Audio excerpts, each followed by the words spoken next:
গুৱাহাটী শহীদ নিয়াসত নেচৰ মুখ্য উপদেষ্টাৰ সংবাদমেল বাংলাদেশৰ শেহতীয়া পৰিস্থিতি সন্দৰ্ভত এই সংবাদমেল আয়োজন কৰা হৈছে আৰু সংবাদমেল সম্বোধন কৰিছে সমজ্জল কুমাৰ ভট্টাচাৰ্যই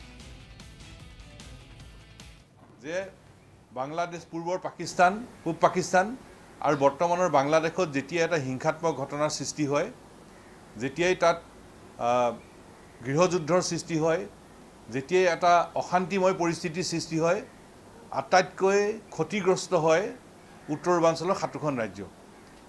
1947 চনত যেতিয়া দেশ বিভাজন হৈছিল দেশ বিভাজনৰ সময়তো সেই সময়ৰ বৃহত্তৰ অসম বৰ্তমানৰ উত্তৰ পূৰ্বাঞ্চল ব্যাপকভাৱে ক্ষতিগ্ৰস্ত হৈছিল প্ৰব্ৰজন ঘটিছিল সেই সময়ৰ পূব পাকিস্তানৰ পৰা অবৈধ পূব পাকিস্তানী প্ৰৱেশ ঘটিছিল অনুপ্ৰৱেশ ঘটিছিল প্ৰব্ৰজন ঘটিছিল তাৰ পিছত 1971 চনত যেতিয়া বাংলাদেশ গঠনৰ যুদ্ধ হৈছিল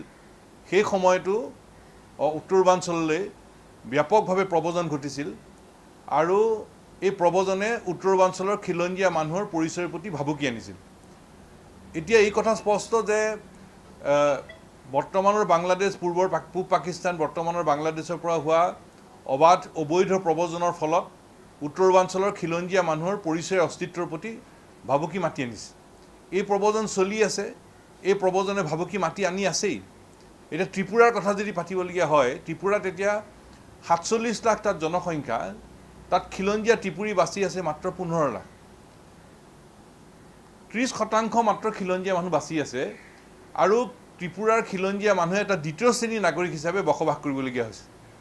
অসমতো অবৈধ প্ৰব্ৰজনৰ প্ৰবাহ চলি আছে যাৰ বাবে ঐতিহাসিক অসম আন্দোলন হৈছিল 860 গৰাকী প্ৰাণ দি শ্বহীদ হৈছিল ঐতিহাসিক অসম চুক্তি সম্পাদিত হ'ল চুক্তিয়ে অবৈধ বাংলাদেশী বহিষ্কাৰৰ প্ৰতিশ্ৰুতি দিছিল কিন্তু চুক্তি ৰূপায়ণ হোৱা নাই সমস্যাটো এতিয়া ভয়াৱহ হৈ আছে জ্বলন্ত হৈ আছে আৰু জ্বলন্ত সমস্যা সমাধানৰ কাৰণে কোনো স্থায়ী ব্যৱস্থা লোৱা নাই আৰু অসমত এতিয়াও প্ৰব্ৰজনৰ ধাৰা অব্যাহত আছে